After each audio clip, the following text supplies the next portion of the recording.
Hi, I'm Rusty Noakes, certified addiction recovery coach and certified abuse recovery coach, and I help successful driven Christian men from crummy childhoods who are addicted to pornography and other unwanted sexual behaviors achieve purity is the new sexy by helping them to heal from the trauma and the wounds that are driving them to act out. Hi, and I'm Amy Noakes.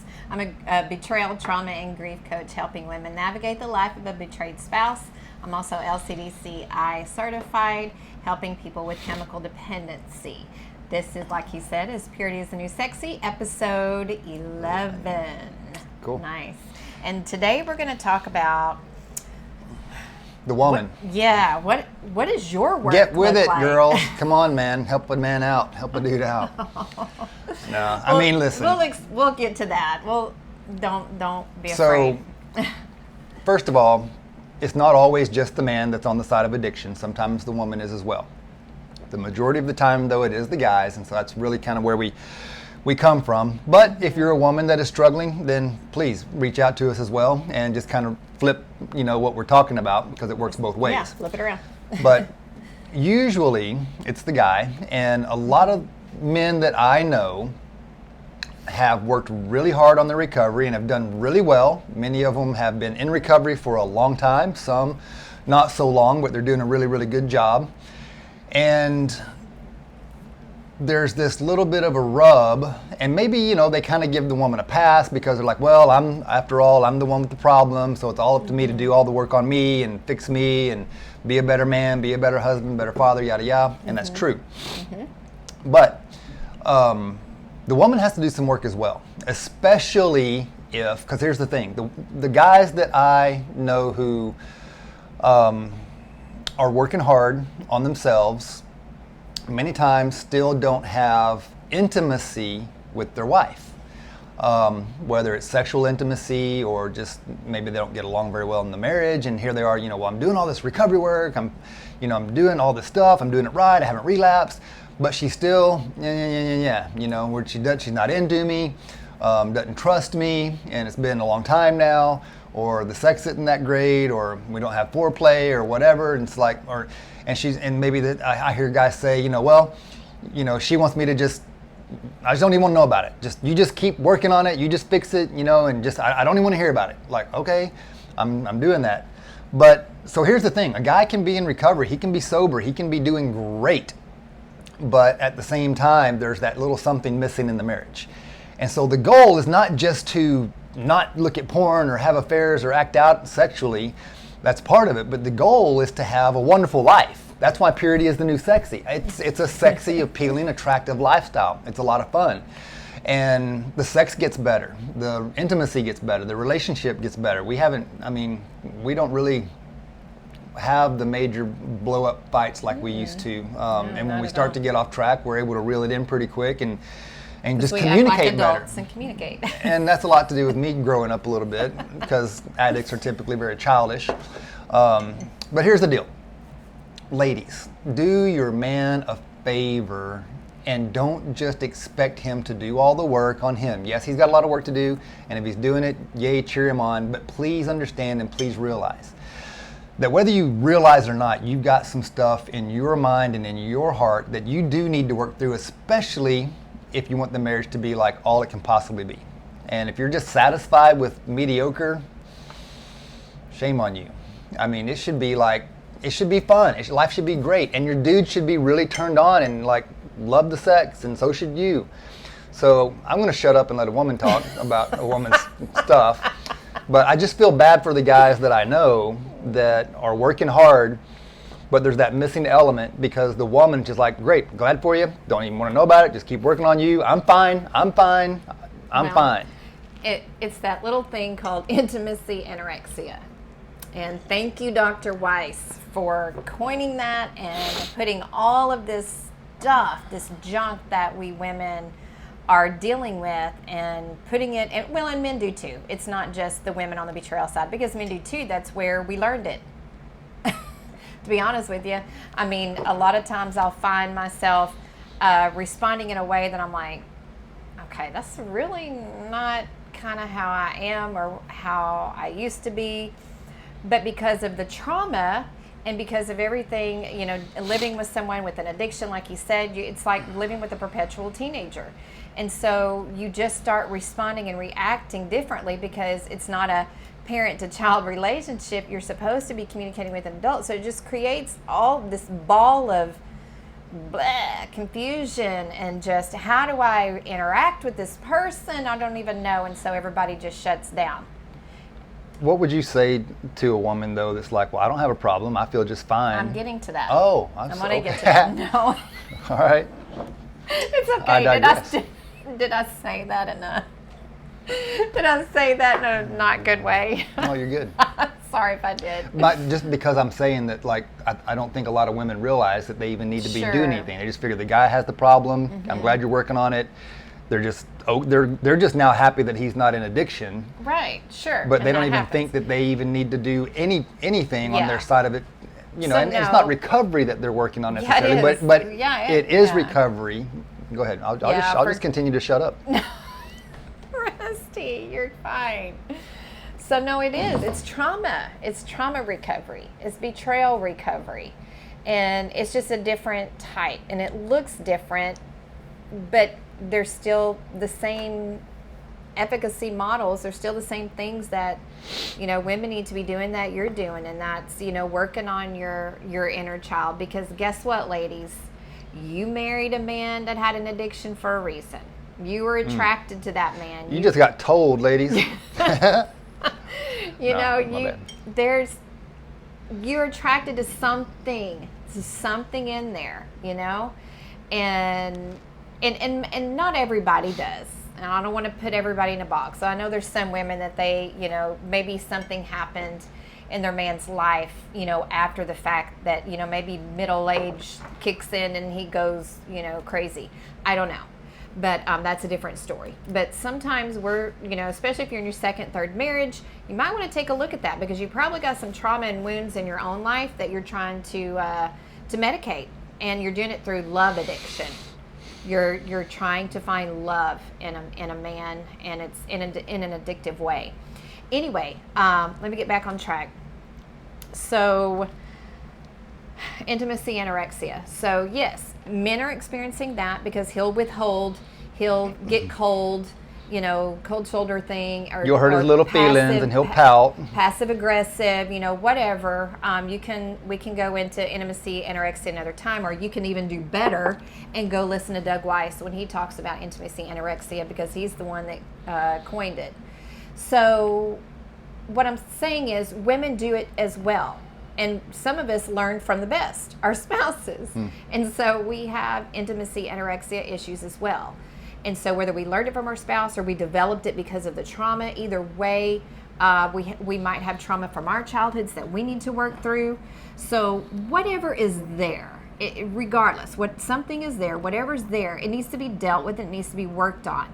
Because what happens is if you're not working on it and you're not in recovery as well, your marriage is not in recovery.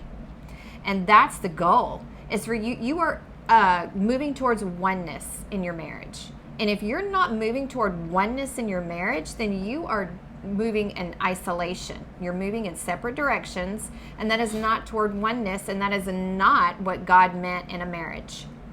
He wants us to all be as one. What do you think is the biggest objection as to why a woman wouldn't work on her betrayal trauma? Is it because she doesn't know it's there, or yeah? Yeah, she either doesn't know it's there. Because I tell the guys that I work with, like, your other half needs to be healing her stuff as well. Is she open to getting involved in a women's group or having a conversation with you one-on-one or whatever? And they're like, no, she's fine. She doesn't have any problems. She just thinks it's all me. Okay, so ladies, you're wrong.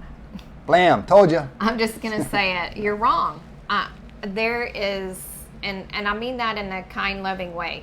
You're just wrong. You need help. And whether it's help, you may not think that you need help from a therapist. That's okay.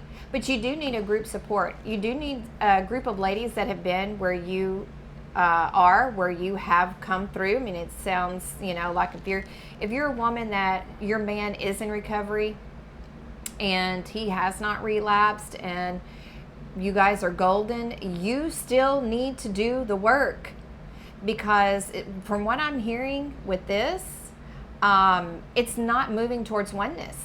They have a problem with you. So, yes. And as far as like motivation, like the guys, that I talk to, their women are so happy that their guy is doing something. They're glad that they're in my groups. They're glad that they're in whoever's groups. They're glad that they're working through steps, that they're doing recovery and getting better. The women are very happy about that. Sure. So just like the ladies are happy that their dudes are working on something, the dudes would be just as much motivated to do even better, and so stoked to see you working on some stuff. And even you just exploring, like, okay, I don't even know what I have. Let me just get involved with a group of ladies that have marriages with an addicted husband. Let me just get in a group of ladies and just start having some conversations about it. Sure. The men, I promise you, would get even more motivated to do even better and push even heavier in their recovery and work towards rebuilding that marriage the way you want to see it. I promise you. So just think about that. Think about how grateful you are now that your dude is in recovery, and if he's not, I'm sorry, get him there. Draw a boundary and just say, do it or else. But for those of you that have a man in recovery and you're stoked about it, yay, well, think about your dude. He would be just as happy and stoked to see you doing that. That would make you more attractive to him. I'm more attractive to her because of the recovery work that I do. I was already way sexy in the first place, but but now it's even like exponentialized. Is that a word? So I'm just saying, if you would do that, if you would just show him that you care and you're appreciative of his hard work by getting involved with a group of ladies, he would so stoke out and love you even more and be way even more attracted to you than he already is. Okay, so I do want to address something, because I've been pretty harsh, or just right to the jugular. Yeah. I know you hurt. I know you've been abused. I know you've been traumatized. I know how that feels. I know. It may look different for you than it did for me, or for, anybody else. Everybody's story is their story, okay?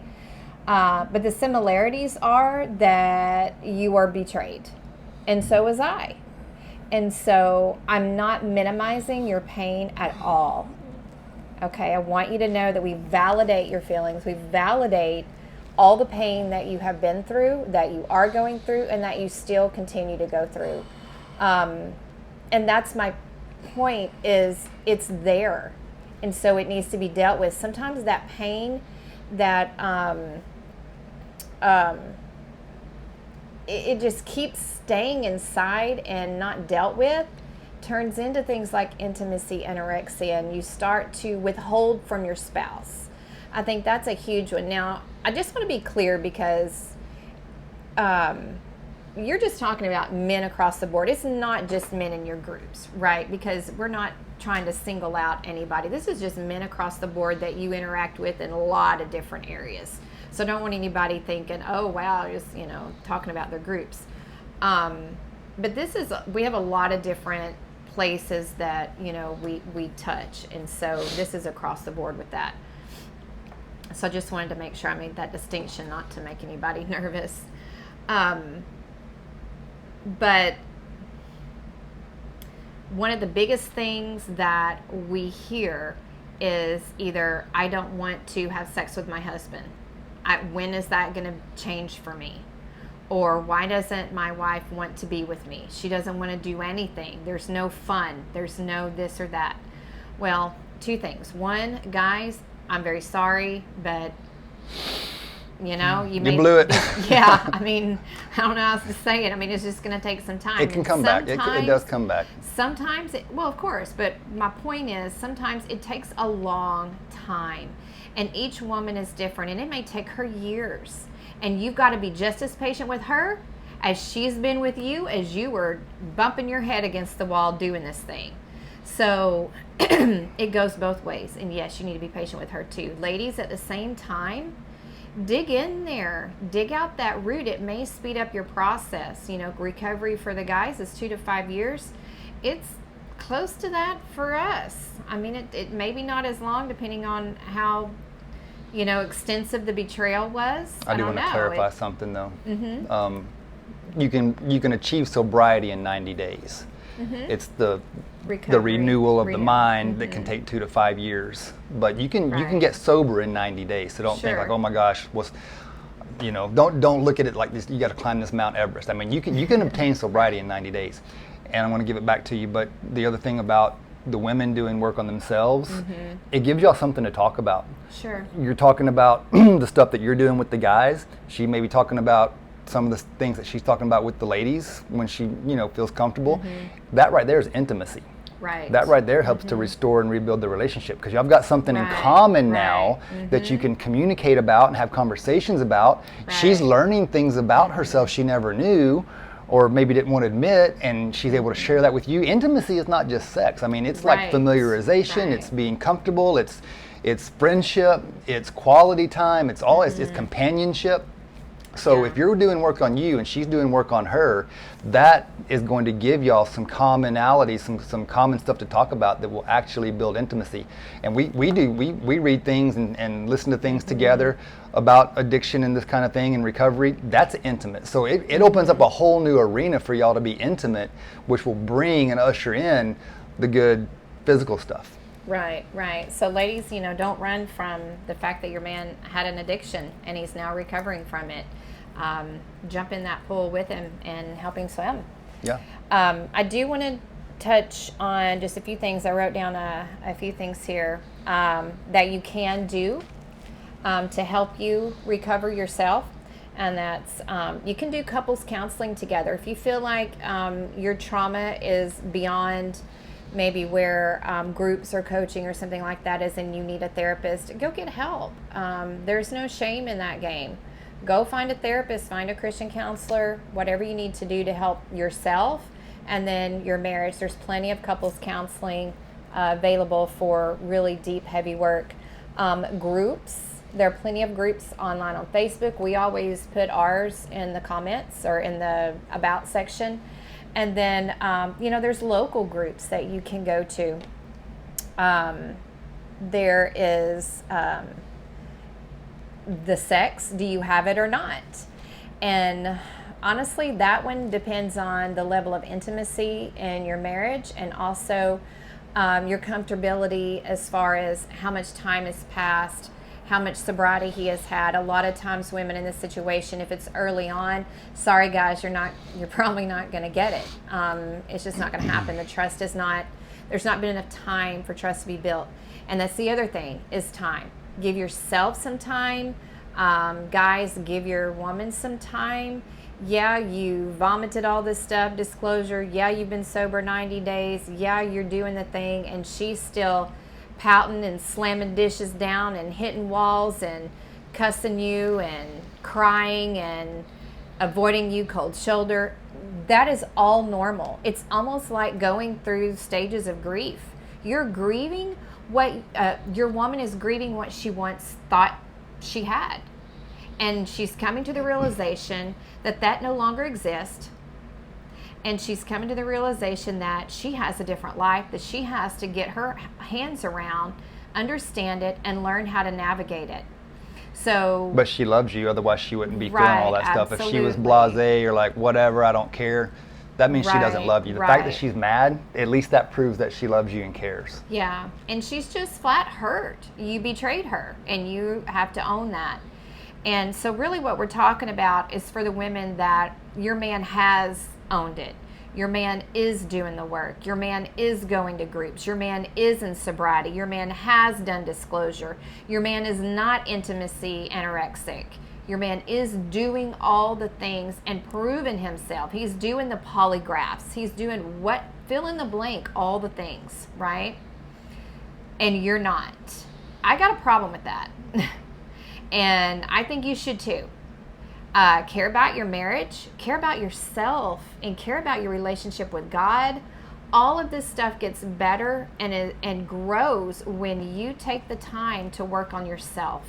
And when you do that with a group of ladies that are healthy and healed and whole, and you work on it with Holy Spirit, there's no better way you can go than up and into oneness with your mate. And the last couple of things I'm going to say is journal and learn about what's happening in your brain. A lot of times women get overlooked with their brains because you've had PTSD. Your brain, your amygdala is going wonky, okay? It can't settle down right now, and you need help with that too. And so understanding and learning about the brain can help you. Journaling will help you, breathing. All the similar things that help our guys in recovery are some of the same things that help us. The last thing I want to say that you can do is stop believing the lies about yourself. One of the biggest things that come up, and that is a hindrance for women getting the help they need and moving into their spouse in oneness and trusting them again and rebuilding their marriage, okay, is they're trading their lies for truths. So whenever you've been betrayed and there's this betrayal trauma, you don't feel good enough. You don't feel pretty enough. You don't feel smart enough. You don't feel sexy enough. You feel like you failed as a wife and as, this partner. And you feel like, well, I'm worthless. And so all of those are lies. They are lies. And you've got to replace those with truth. So your man does love you.